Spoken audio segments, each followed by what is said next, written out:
Qu'entendons-nous par sommeil? Dormons-nous quand nous pensons que nous dormons? La plupart d'entre nous ne vivent pas en rêvant, faisant les choses automatiquement. Lorsque les influences environnementales nous obligent à certaines actions, ne dormons-nous pas? Certes, la collecte au lit n'est pas le seul type de sommeil que la plupart des gens recherchent. Beaucoup d'entre nous veulent oublier. Nous voulons être insensibles, ne pas être dérangés. Nous voulons une vie facile et confortable, et nous pouvons donc dormir, mental et émotionnellement, car nous continuons à faire les choses avec une grande activité. Pour comprendre ce problème, nous devons comprendre la question de la conscience. Qu'entendons-nous par conscience? Ne mentionnez pas ce que les autres en ont dit, que ce soit Shankara ou Bouddha. Pensez par vous-même. Je n'ai pas lu des livres sacrés, de la Bhagavad Gita ou des Upanishads, ni des livres de psychologie. Une personne a besoin de pensées nouveaux quand il veut trouver la vérité. On ne peut pas connaître la vérité à travers une autre.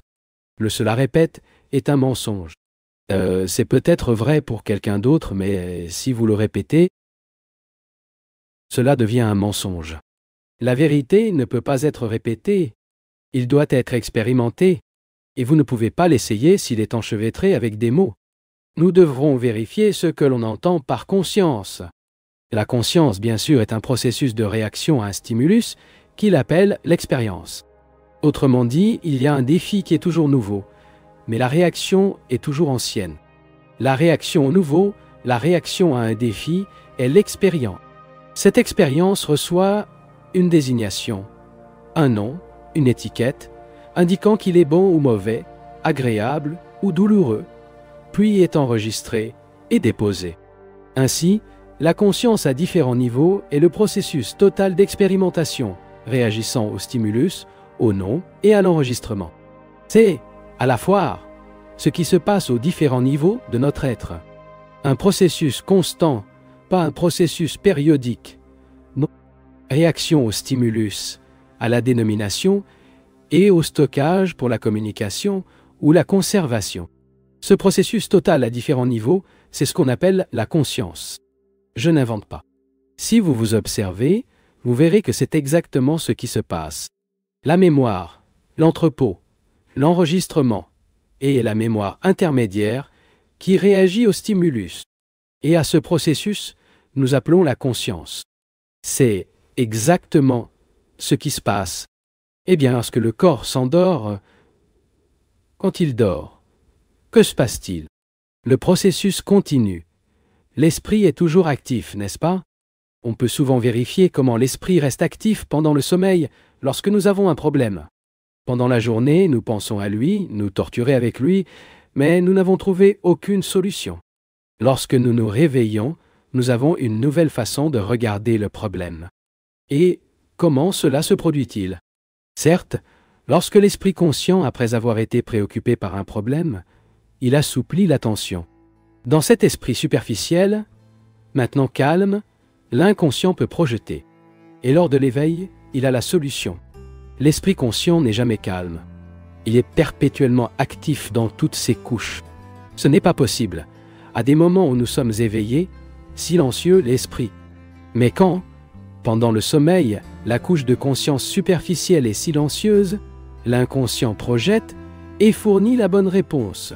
Ce n'est que lorsque l'esprit et la conscience ne s'appellent pas le stockage, mais que l'expérience, ce n'est qu'alors qu'il y a la liberté et la libération. Le sommeil a une signification différente. La question est, que se passe-t-il lorsque le corps dort?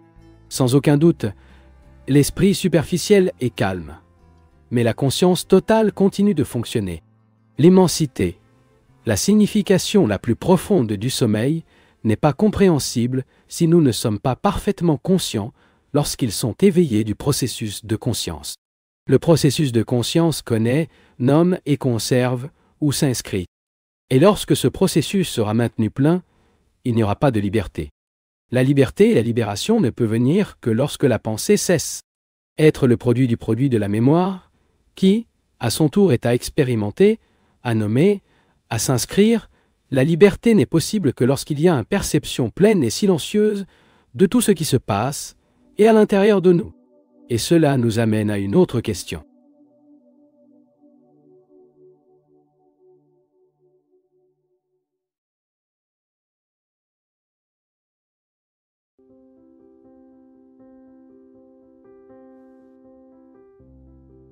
Il serait stupide de nier Dieu. Seul l'homme, qui ne connaît pas la réalité, emploie des mots dépourvus de sens. L'homme qui dit qu'il sait, ne sait pas. L'homme qui éprouve un moment de réalité, un instant n'a aucun moyen de communiquer cette réalité. Examinons cette question.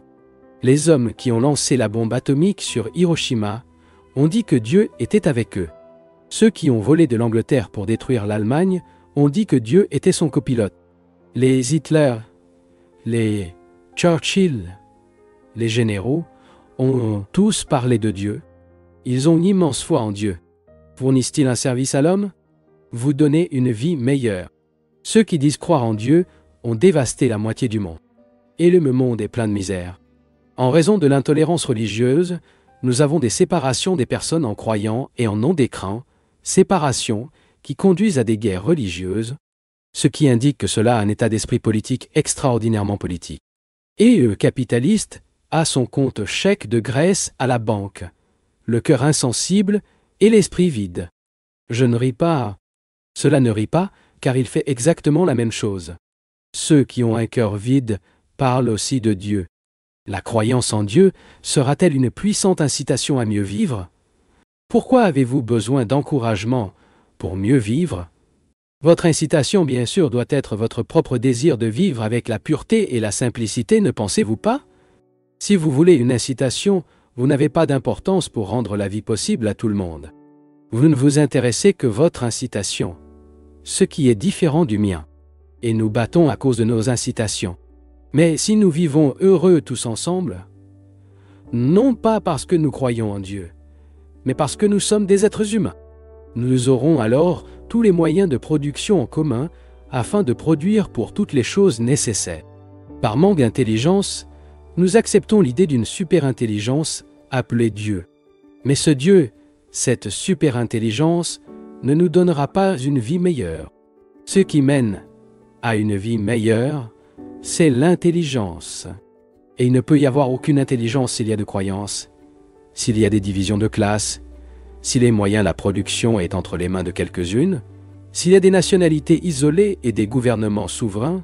Tout cela, bien sûr, dénote le manque d'intelligence. Et c'est ce manque d'intelligence qui empêche une vie meilleure, et non le manque de croyance en Dieu. Un autre point est maintenant le suivant. Que veut dire Dieu? Premièrement, la parole n'est pas Dieu. Le mot n'est pas la chose. Lorsque la parole que Dieu prononce, ce n'est pas Dieu. Lorsqu'il répète ce mot, il produit naturellement une certaine sensation, une réaction agréable. Où il est dit qu'il ne croit pas en Dieu, ce déni a également une signification psychologique. C'est-à-dire que le mot « Dieu » génère en nous une réaction nerveuse qui est également émotionnelle et intellectuelle, selon son conditionnement. Mais ces réactions, bien sûr, ne sont pas Dieu. Comment alors trouver la vérité? Il ne le trouvera pas isolément dans le renoncement à la vie. Pour trouver la vérité, l'esprit doit être exempt de la réaction du passé, car la vérité ne peut pas être vue lorsque l'esprit est fixé. Elle doit voir de nouvelles façons, moment par moment. L'esprit, qui est le produit de la mémoire du temps, ne peut pas suivre la vérité. Pour rendre la réalité visible, le processus de réflexion a tendance à se terminer. Toute pensée est le produit du temps, le résultat d'hier, et l'esprit qui est emprisonné dans la sphère du temps ne peut pas voir quelque chose au-delà de lui-même. Ce qu'elle perçoit est toujours dans le temps.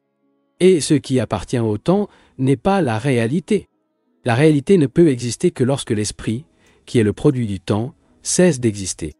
Il y a donc, pour l'essayer, de cette réalité qui n'est pas fictive, qui n'est pas de l'auto-hypnose. Seul le processus de réflexion est éteint lorsque vous vous comprenez. Et vous pouvez vous comprendre non pas dans le recyclage de la vie, mais uniquement dans vos relations avec la femme, les enfants, la mère, le voisin. La réalité n'est donc pas éloignée. La régénération ne dépend pas du temps. Régénération, cette révolution intérieure, porteuse de clarification, ne se matérialise que lors de la réalisation. Qu'est-ce que c'est? Il ne nécessite de temps, nécessite une compréhension, nécessite une attention lucide. Ce n'est que lorsque l'esprit est silencieux, la régénération vient-elle. L'expérience de la réalité n'est pas une question de croyance. Qui croit en elle ne le sait pas. Et quiconque parle de vous, c'est simplement dire des mots. Les mots ne sont pas une expérience. Ils ne sont pas la réalité. La réalité est incommensurable.